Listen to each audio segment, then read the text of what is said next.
Welcome back. The BNFT Stars this morning says, don't force huge capitalization on banks. Nyakopon says so. And coupon rates should tell whether $2 billion bond was right. World Bank representative says so. And the Daily Graphic says, establish fiscal council to protect the public purse. AMA rolls out plans to make Accra cleaner city.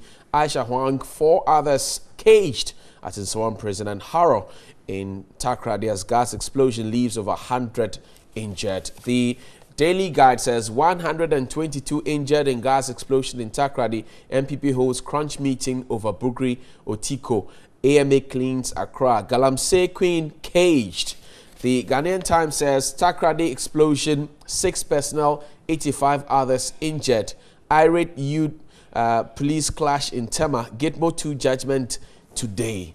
And maybe finally on the Today newspaper, it says, probe PSMDU threats at Tema shipyard now. Hundreds injured in Takoradi gas explosion. Induk donates to Catholic institutions. And Galamsey goddess sent to prison. 4 others remanded. Roofs of 21 houses ripped off. Interesting headlines you have there. But instructively, Mr. John Peter Mewu says the Ochehene is not into Galamsey. My guest this morning, for Far Right, Samuel Atamensa, is the CEO of CTFM, Accra-based radio station. Chief, good morning. Good morning, welcome. boss. How are you, Chief? Very well, thank you. Hannah Akwa is the CEO of TKC Africa. Hi, good morning. Good morning, John. How are you? And Ricky Kasise Pepera is the founder of Youth Enterprise Development Network. Chief, good morning. Good morning. Sweet, man. When I grow up, I want to be like you. So let's start off the conversation. Yesterday, there was fire in Takoradi and gas explosion. Many have applauded the fire service for the quick nature in which they went there to quench the fire and to save the adjoining structures, a gas station and a fuel station. But how often would we continue having these things? We thought that the last explosion around the trade fair would have been some measures put in place to solve these things. Ricky, are we helpless? We are not. We've put ourselves in that situation, John. Every other day we hear reports that somebody is setting up a fuel dump or fuel station in a residential area. And nobody seems to be worried about it. We have plans. Many of the main towns have been planned. Right. And even if they have not been planned, common sense dictates that where people live close by, that we should not have these fuel dumps and gas stations. So I think we are basically not just serious with our own welfare. That's all that. The last time I spoke with Yaro Kasamata, sorry not to cut you, but at the time he was PRO of the NPA, he said that it is not where you site the fuel station, it's about how you maintain it and whatever. So he said in a densely populated area, you can still have a fuel station. My brother, let me use this word. That's grammar. Okay. That's serious grammar. We are in Ghana. We are celebrated for our lack of maintenance, proper maintenance culture. We are very notorious for that. I mean, so all this English about it does not matter where you cited it. Look, recklessness is accidents are part of everyday life. You know, people generally cannot be relied upon to behave properly. If this is not, I mean, even in the advanced countries, I mean, those of you who have been there, I'm sure you can confirm that these things are not just cited haphazardly. Right. I used to live in a suburb in Kumasi called Sipetimpo, and it's a glorified zongo. And this gentleman arrives and buys a plot which apparently had been bought by somebody else, and he constructs a fuel station. Directly opposite is a school. And directly in front of that school is a cocoa cellar with the adjoining Kose and Masa producers. All we need is Hamatan time, a little wind, and that place becomes ground zero, disaster. So Kasambata should come again. We know, we can speak this English. We are saying that, is this English that's killing all these people? Every day. You know, so once again, we have to do something about it. I would, if I had my way, we would even discuss this, because I don't know where exactly this information is going to get to. The people that are supposed to do it are not doing it well. Look at what happened, the unfortunate incident at Coconut Grove. Right. Look at that place, it's congested. Who is supposed to have allowed for thoroughfare? Who is supposed to have allowed for you know... They have a fire certificate. Of course. If we start a proper discussion of this, we are going to go all the way back to whether certain material was approved for use, for construction. If you get there, the immigration main entry is seldom used except by the big wigs. Right. So everybody has to come to the other side. Exactly. So there's a congestion between the immigration second entry and the entry into Coconut Grove. Right. And on the opposite side, I was so prayerful that day. On the opposite side is a car park. Right. And invariably, somehow, people park their cars there overnight. And I have a very good friend living close by. So I was like, all it needs is a little bit of wind, and that car park becomes another big ball. Yeah. And we just need to do something about these things.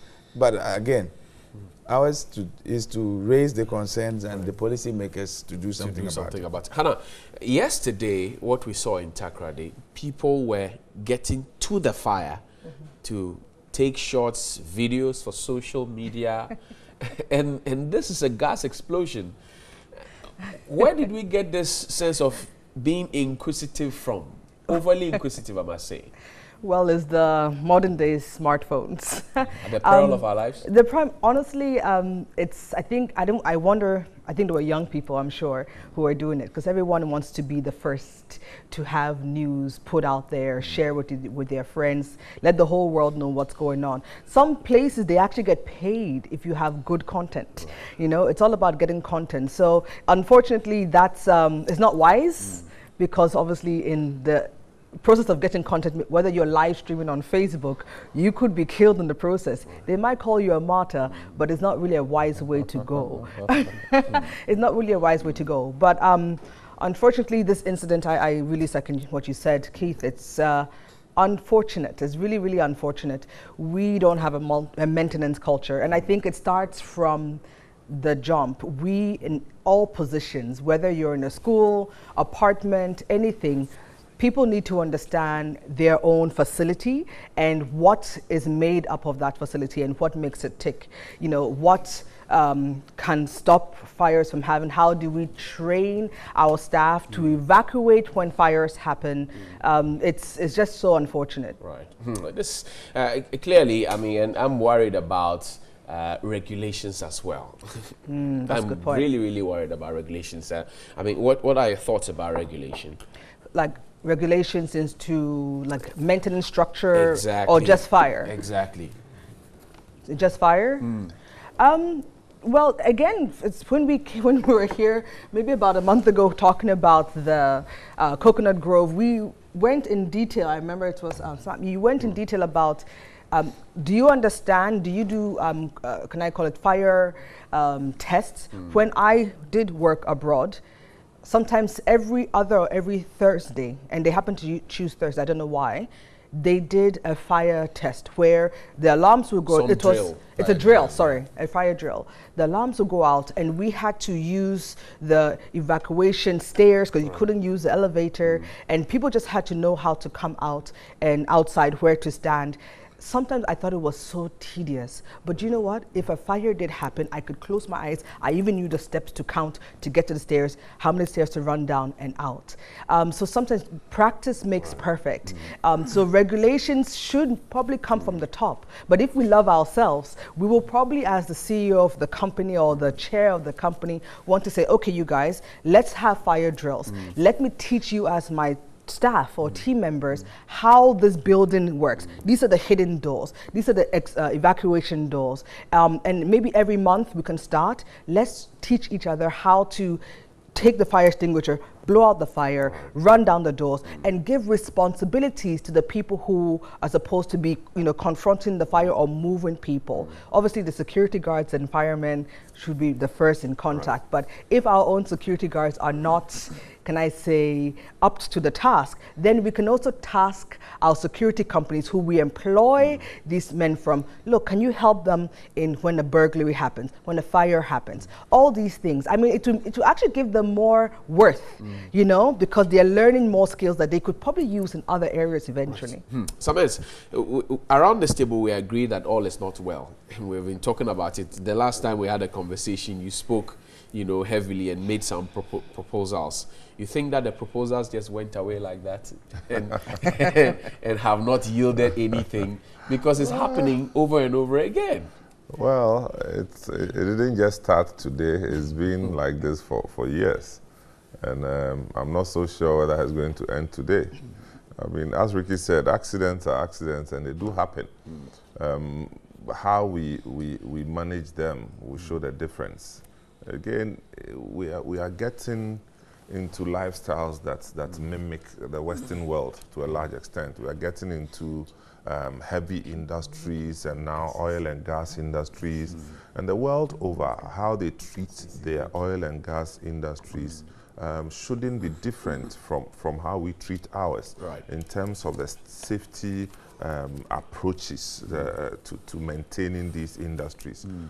If you know that you are not well resourced in emergency services, then you have a lot of questions to answer regarding the siting of gas-related industries. And so if all we are doing is to keep our normal inventory of fire equipment, the normal one, and hope that we can handle such issues, then we are living in a certain paradise because it requires a concerted effort to equip the industry. And I'm talking about Tema, Takrade, everywhere that you have these things. And it's not at 5-10 kilometers away from where the industries are. Because it should be part of the structure of the industry where you have all the fire engines ready. In fact, yesterday we're told that the fire service got a call at 7:29. They got there at 7:32, and they were able to do what they did, 7 fire tenders. But obviously, you raise a very instructive point. And then it comes back to the point where the fire service says they are not properly resourced. And so in some of these instances, they will do their best, but lives will be lost, property will be destroyed. So for me, it's about the structure of their resourcing. Okay. But who must do this? No. How long? That if before what government would do was to look at, say, Ministry of Defense budget and take 1% to fire service. I'm just saying. We are in a new age where we need to look at different sources of resourcing our emergency services, not just fire service, our emergency services, and also the support road infrastructure. Because what's the point in having an emergency vehicle that has to struggle through a certain kind of traffic without regulation? I mean, elsewhere, the moment you hear fire service, you have place to park. Here, you'll be struggling with the fire engine. Moving the kiosk from the side of the road away. Ricky. You see, I'm happy that he mentioned the emergency service. In Singapore, they have a civil defense organization which combines the work of fire service and what we call NADMO. And even as some measures that, what do you call it? Ghana Private Road Transport. Road Safety. National Road Safety Commission. They combine all of that into one. Now, what that means is that there are fewer people, so the cost for salaries is reduced, and one would hope that because you've reduced the cost of the number of people, you can put some of that money into motivating those that are there, and you can also allocate some of that money into equipping and training these people. Because again, there are certain fire service officers who have joined the service and gone on retirement without fighting a single fire. I mean, depending on where you've been posted to. So it's Accra, it's Kumasi, it's Takrady, it's Cape Coast. But the further out of town that you go, there are fewer incidences of such fires. And invariably you just find them go and write their names and then take off to do whatever they want to do. But the point I'm simply trying to make here is that And sincerely speaking, another thing that worries me, you find a fire service man with a pot belly the size of a real pot. How is this person supposed to? What's the size of a real pot? No, I mean, please. The size of my own. Say No, I didn't. See it. No, I shall not be. He says you should say it. Headquarters. Yeah, but it's sad. One of my very good friends, he knows himself. I'm sure he's probably. He doesn't seem like he's capable of running from here to the door. Oh, no. And one of the things that, again, I admire about the Singaporean system is that senior officer sees you and he believes that you are not fit. Immediately, you are sent to a training. Boot camp. Wow. A boot camp. And Yeah. whatever job you are doing, except medical officers, if I remember, who will require at least 24 or 72 hours notice before they report to boot camp in order for them to be replaced. Right. But you, if I feel that you are not all right in... Straight. Straightforward. And your job, you get paid while you are there. Until you are certified fit for national service. Right. Yeah. Because there, I think from the ages of some 18 to 35 or 45, you are required to be physically fit. But if you do that here, most of our people won't survive. They will survive. They What do you will. mean? They will actually start will- living longer. They will live They will longer. actually start living longer. They will live longer. And they will have a happy home. So you go and find them. All they are doing is I like that. the happy home Yes, bit. Trust said to bring that. They are either working lotto, they are playing draft, Yes. or watching telenovelas all day, and basically not exercising themselves. So there is a fire alarm, and they are scrambling to even fit into their shoes. I mean, it's sad. But I mean, having said that, Ricky, the other thing the current fire service could do, if they can partner, if they don't have the facilities, start making short videos for these bigger organizations, manufacturing, housing, schooling, and then put it on social media. So that's what I'm saying. You might have to partner with maybe some university or institution that can help them do this. Put it on social media so people are aware and can start helping themselves until we get the structures in place from the top down. Anyway. Because if we're going to now sit here and wait for the top down to get the resources and what, lives are still going to be lost. So what can I do in my own building to ensure that things are checked?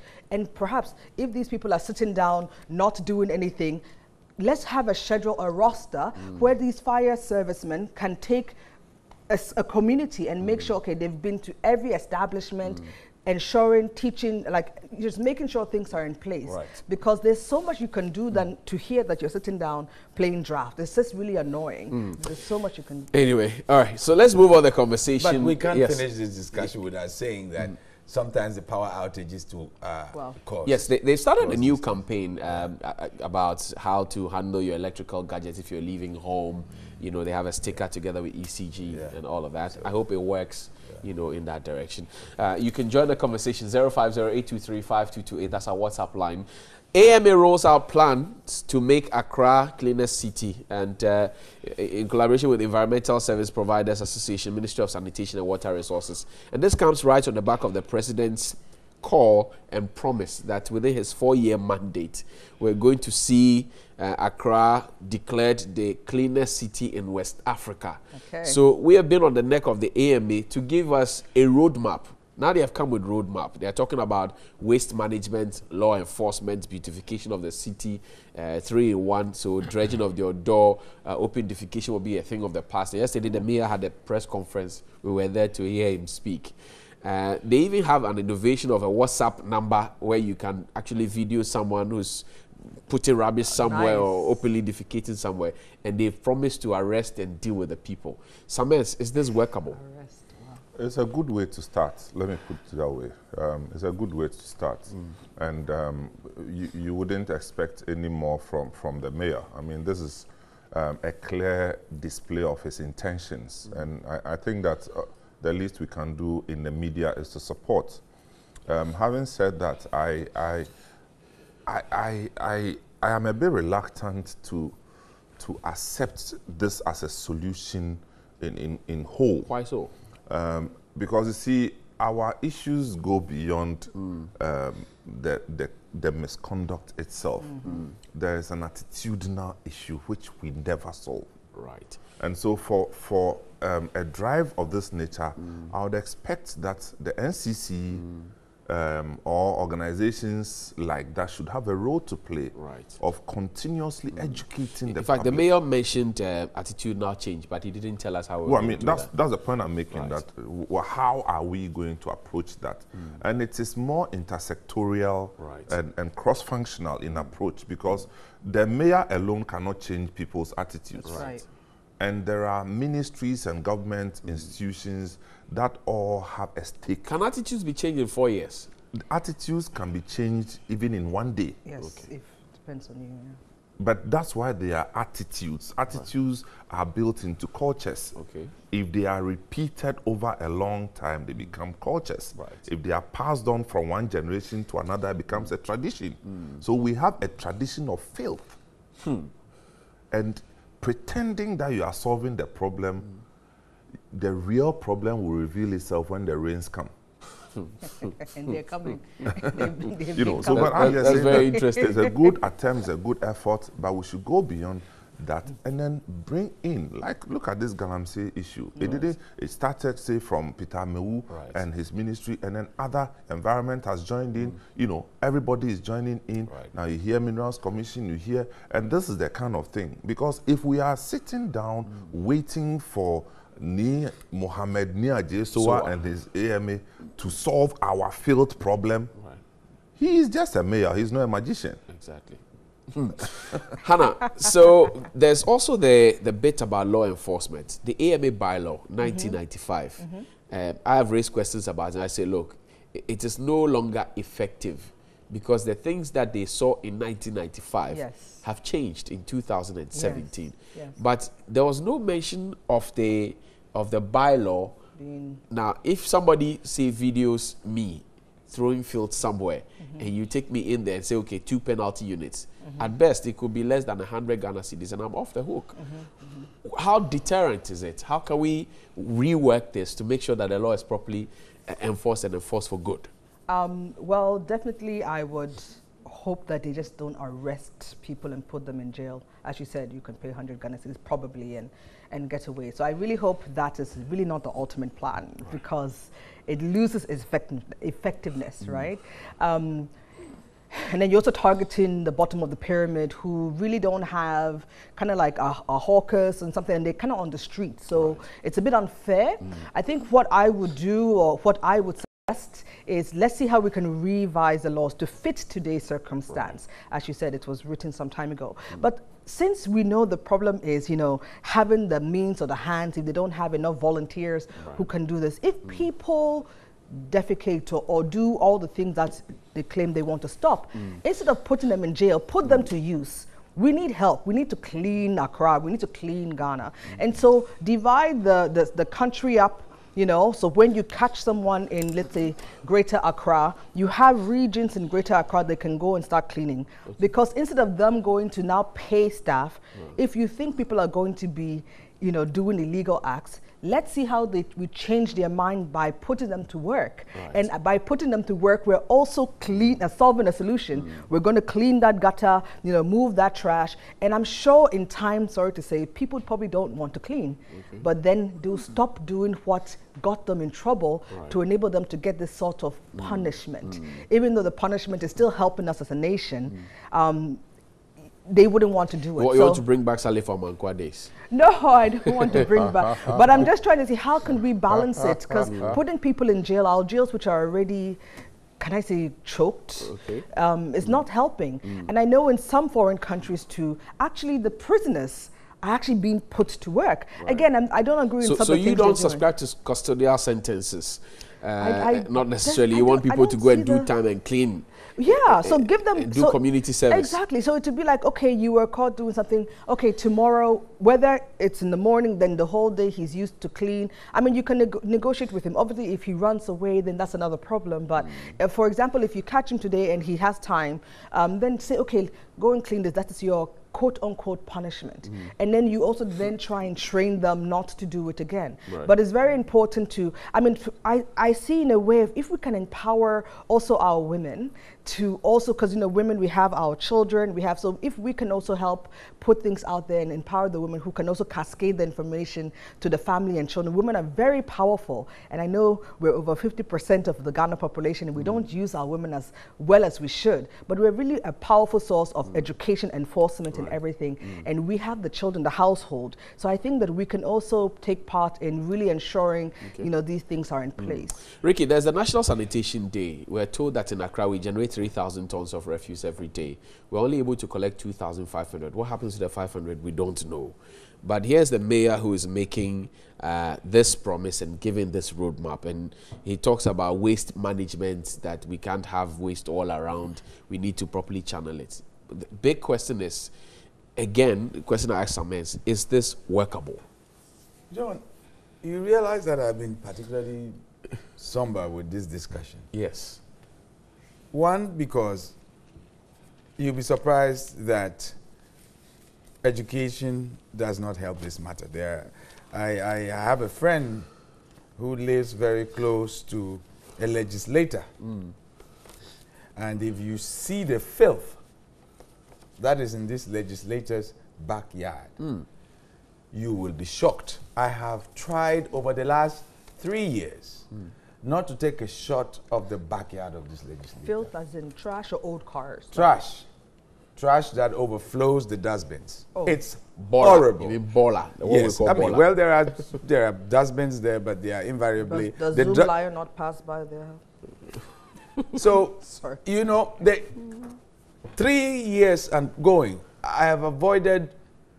I've held myself from taking pictures and naming and shaming this person. Right.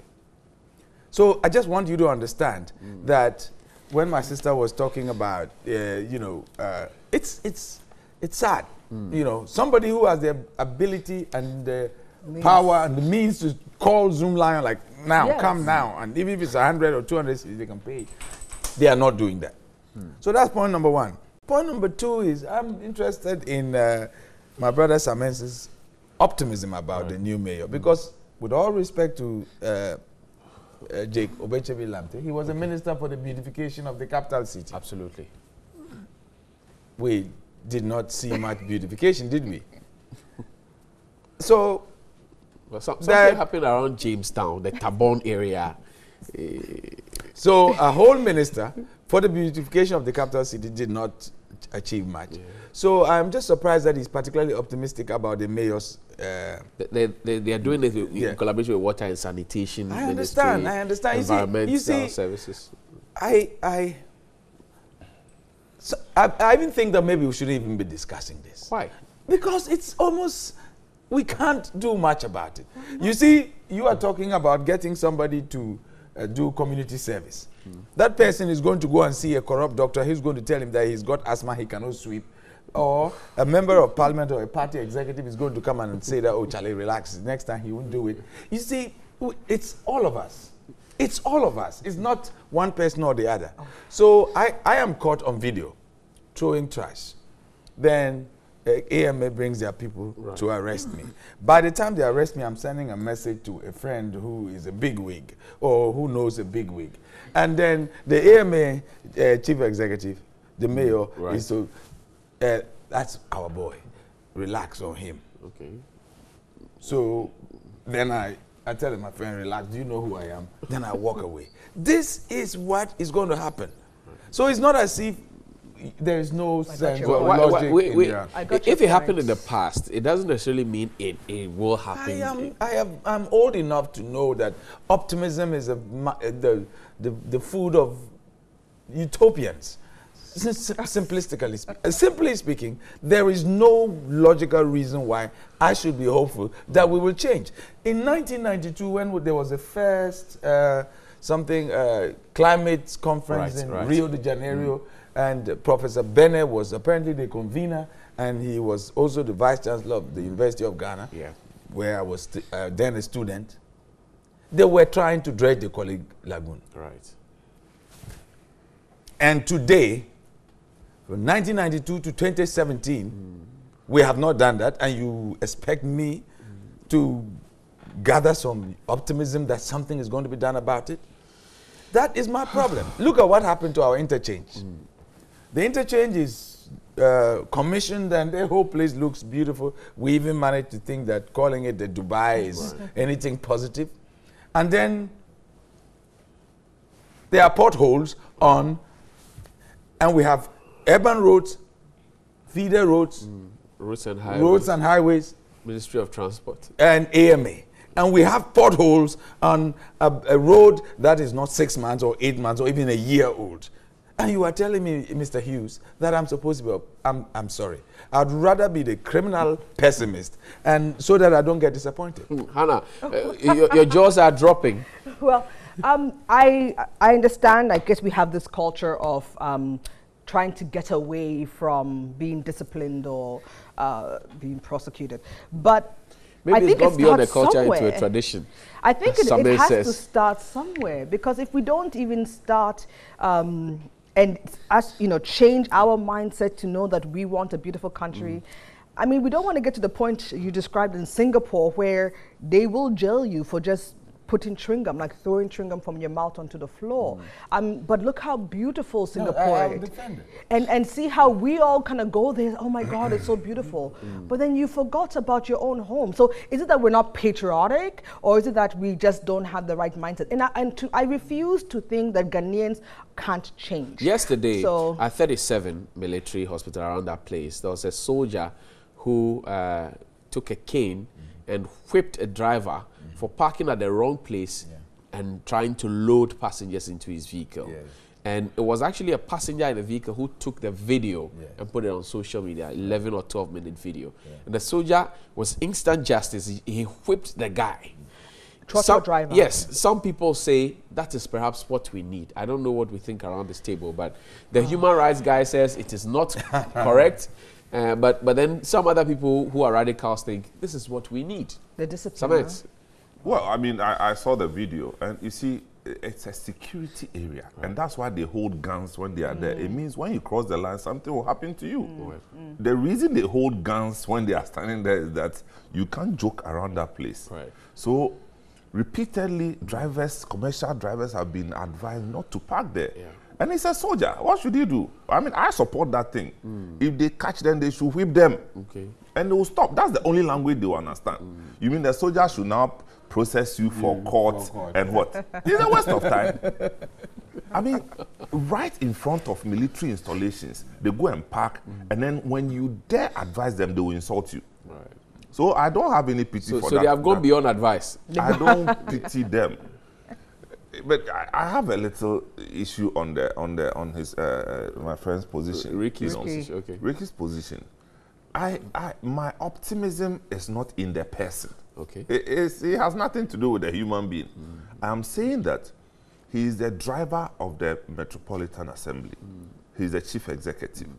And what he did yesterday to show his plans of how he intends to tackle the environment, I have no reason to disbelieve him. I have no, the fact that somebody failed by just extrapolating to today shouldn't just mean that he has failed from beginning. He puts a hinge to it and says, somebody knows somebody. Somebody will make a call and somebody will be left off the hook. That's not the point I'm making. And do you have to deduce that from what he said yesterday? That because he organized a press conference means that somebody will call somebody? You can't connect the two. All we are saying is that, and my conclusion was that Ajesua can do all he can. If Ghanaians don't change their attitudes, and you didn't pick on that one, and that's where I brought in the educational function of the NCC, which is seriously under-resourced. NCC is always treated like a forgotten when you think the NCC is under resourced? The last time they never had had money, any they changed their logo. no, oh please. They used it to change their logo. No, but They what are you rebranded. talking about? What is rebranding? Rebranding is a communication tool, Okay. and that's also important. But they changed And their it's logo not- to what purpose? To what extent? No, changing of logo is not just redrawing it. It's a whole communication effort. I understand, But but we I'm in the saying that media, with lack of understanding, Sometimes, when they changed their logo, they've been complaining that they don't have money. They got money. The first thing to do was to change their logo. no, Beyond the logo, what has happened? How How strong is the brand? You see, you are just ridiculing the whole. I'm I'm not. just saying that I'm asking it questions. is a communication effort. Right. Change logos are communication to what tools. to what purpose? No, well, you should ask them first what the objectives of changing the logo would be. I mean, we can't sit here and just conjecture. Right. What I'm saying is that it may be a tool of communication. Okay. And that we need to find out. Okay. But beyond that, they are not resourced. And it's a fact. Now, how do we intend for our messages to get to the regions and into the districts repeatedly without the effort of NCC? Right. In times past, jobs that are supposed to be given to NCC are given to private organizations for about 100 times the amount of money the NCC would have used. Even ISD as well. Yes. So Jobs I'm are just saying that we have state institutions, functionaries, properly well placed to execute communication function and educate people on their civic duties and responsibilities. We leave them in the lurch and then we watch them collapse. Yeah. And so, yes, Ajesoa can tell us his intentions and everything. If we don't get the chain, it's a value of a chain of activities. Yeah. Right. Who Chain is going to reactions. pick it from there and then educate people? Because, see, you can go and dredge Korle Lagoon, which I have seen it being dredged over the years. Now, you go and take loan and dredge, and you don't tell the person living by the place that don't throw your waste That's right. into the lagoon. That's right. What have you done? That's right. Or you are not able to make them understand good reasons why they should not use it as a dump place. You haven't done anything. Right. So it's a huge task. Exactly. Yeah. But thing is, whether he succeeds, he fails, depends on the response, the attitudinal response that Ghanaians are going to undertake. And Yes, I okay, would go ahead. say as well, I just want to say, it would be also great if the mayor, with the support of, people in power, the MPs, just different people in power from all sides of the party, to also have some days where they are the ones cleaning. I don't know, I just feel like sometimes, I know you're probably looking at me, Samuel, and saying, what is this child? No, if we can see our presidents, look what happened in Tanzania.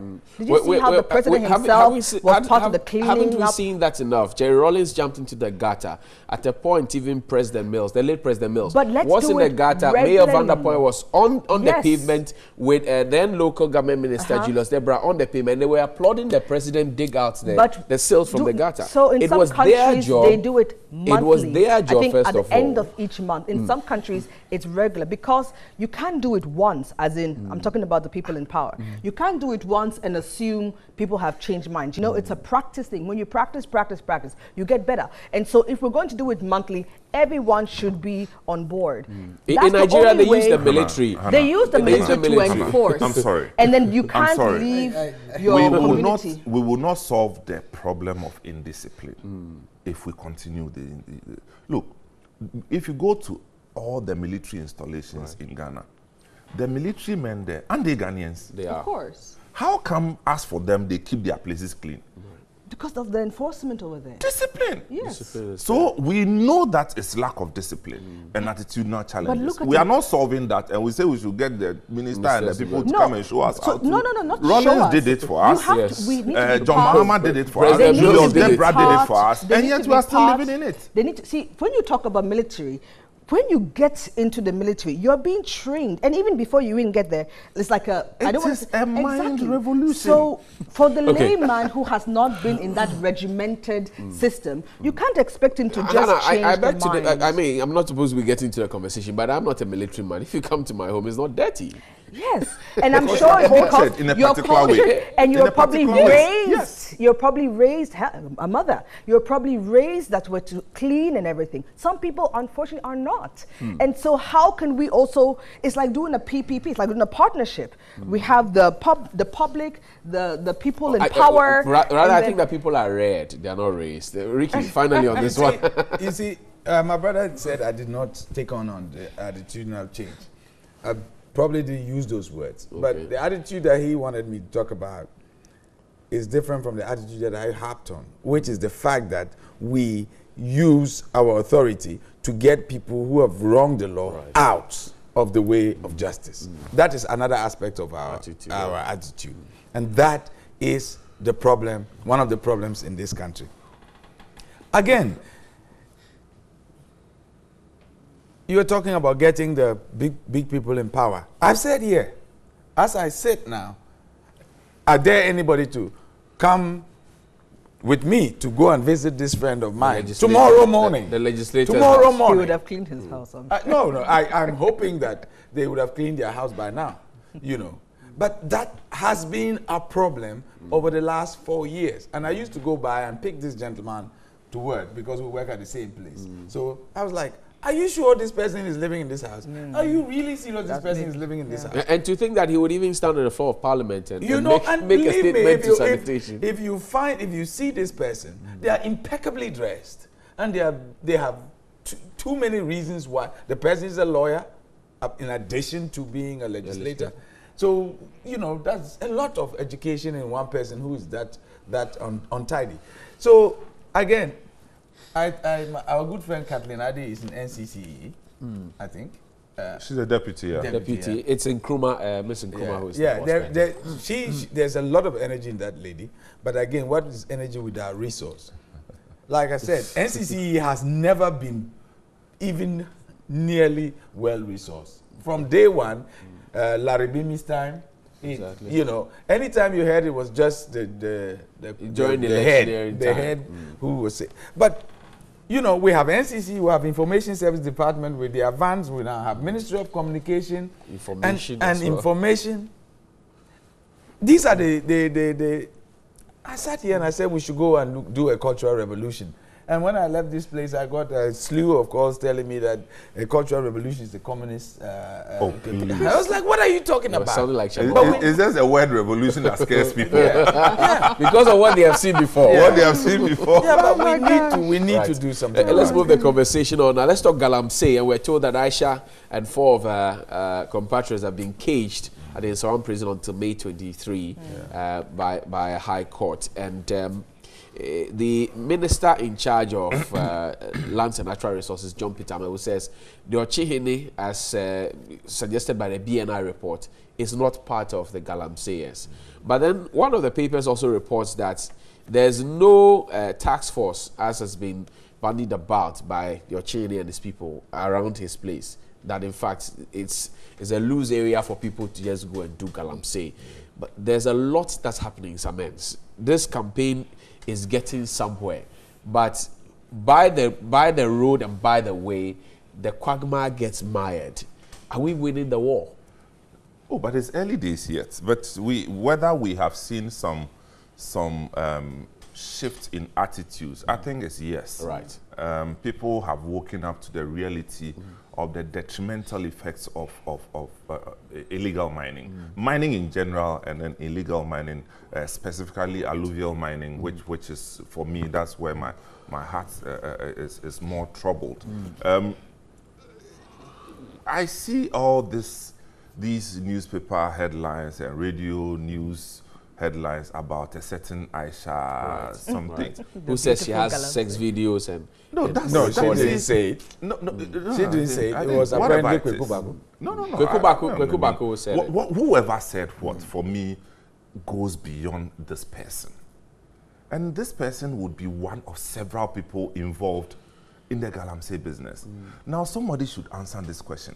Whether this Aisha came from China or wherever she came from, and then she single-handedly went into a forest and started mining Galamsey. Who should answer that question, Samuel? The people who are making this whole thing seem like the moment you arrest Aisha, then you have solved all our Galamsey problems. Right. No, it's a fight that we have only started scratching the surface. Right. It's okay, but I'm just saying that we should handle this whole Aisha thing carefully. Let the law take its course.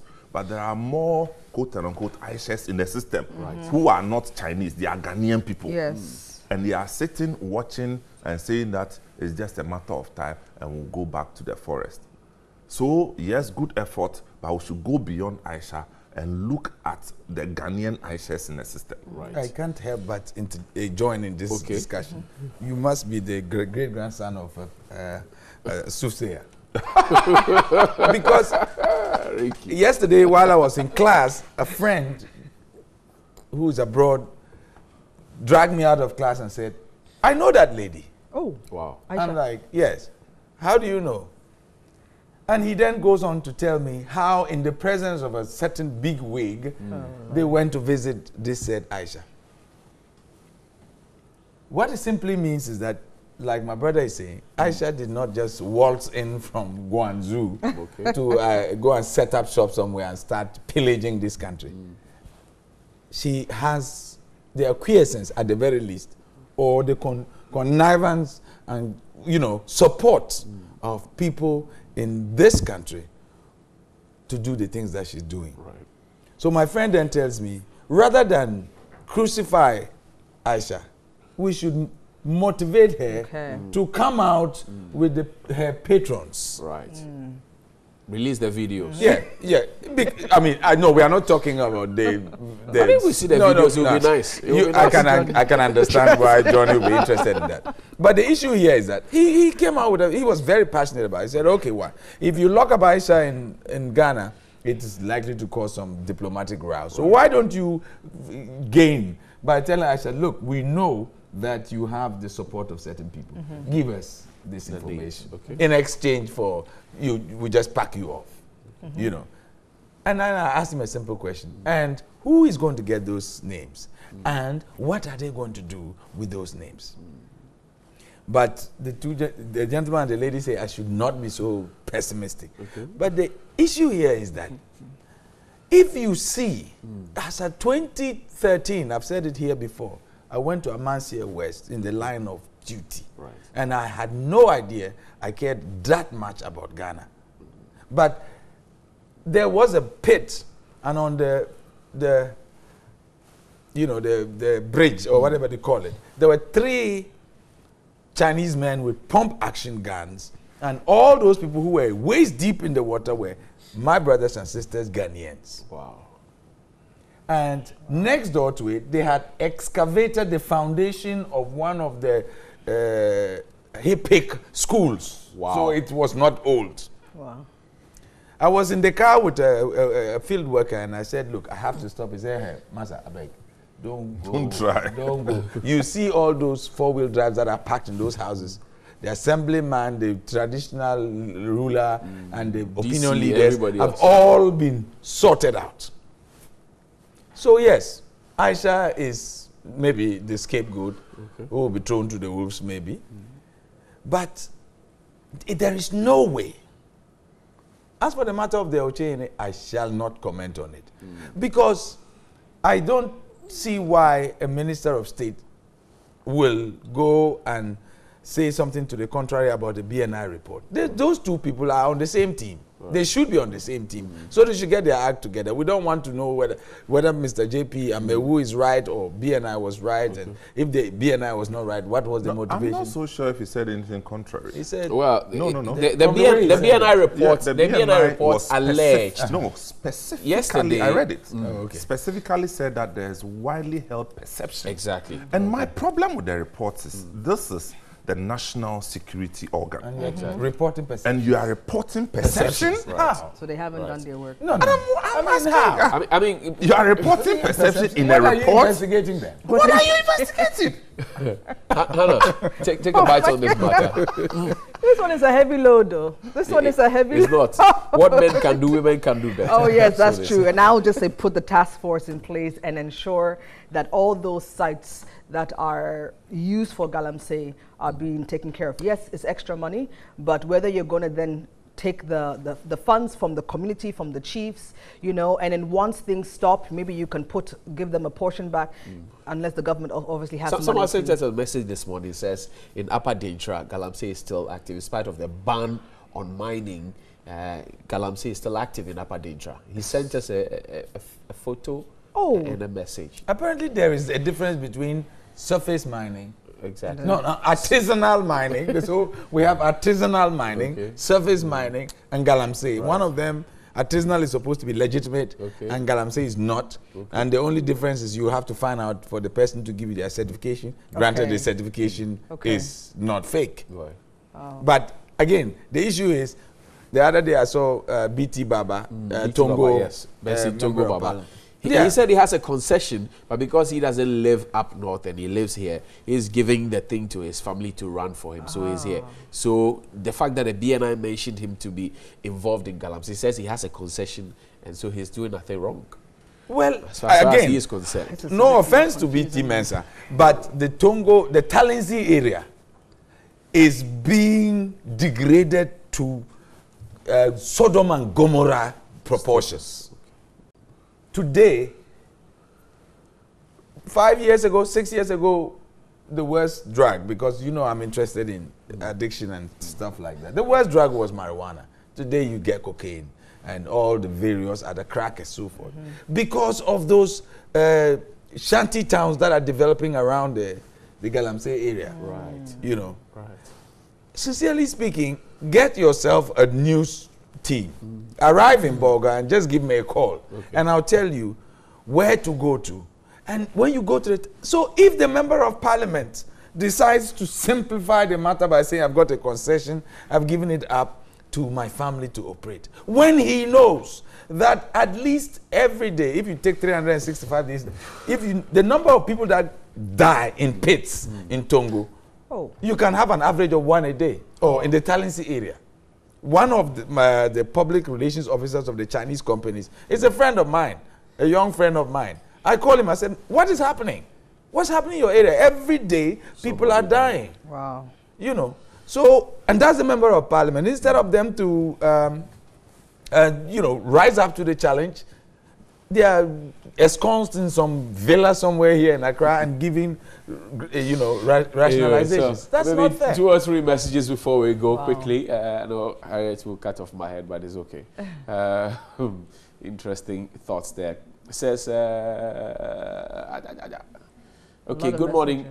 Good morning to you all. I joined the discussion. We Ghanaians don't want to respect the law much in our country. This is all problem we are facing in our country. Please look at other countries like Japan, China, and others. David from Tema. Burgi Nabu should respect people in authority. He not be a bully. He should know that people voted for him, including Gonjes. He should be mindful of what comes out of his mind. Zito in Salaga sent that one. And please, the politicians are the cause of these poor waste management in the cities, because well, can we stop sending a message now so I can have well, he says, well, good morning, guys. TV3, in fact, you people are superb, from Derek Ponce. Good morning, honorable members. I'm a soldier and proud to hear from you this morning. We have regulations governing this country, but who to ensure that they are being implemented and executed is what we are lacking. What we need is human revolution, the voluntary transformation of the self. Abba and Papa, I'll send that one. And there's been a breakdown in communication and coordination between AMA and the porters in various markets. It is contributing, it's a contributing factor to the hip you see at the market. We read to help if the authorities we're ready to help, I'm sure you mean, to be serious. Richard McCarthy, General Secretary, Ghana Porters Union. The fight against galamsey should not be a 9-day wonder. Galamsey is killing Ghanaians and it must be stopped no matter what it may cost, from Ransford and Yeji. Good morning, TV3. Talking about using the military. In Nigeria, they are like default settings to citizens, and there's nothing wrong with using them. Believe me that the driver would never park wrongly if the lesson learned. is well learned. Well, no one dares misbehave around the soldier in Nigeria. If it will be okay. So good morning. My name is Abuaji Manuel. This issue about sanitation must be looked at critically. First, we look at environment, the major cause of waste on the street. 98% of poly bags and rubbers. But my question is, how much revenue does this generate to the state, and how much does it cost to dispose of them? So we'll read some more of your messages when we return from the break. But thank you very much. Ricky Kasise-Peprahis with the Youth Enterprise Development Network. Thank you very much. Hannah Akwa is a TKC Africa. Yes, right. Samens is CEO of Accra-based City FM. Big man. You have to add that. Yes, I have to add a big man. Literally speaking. One of the ones they call, right?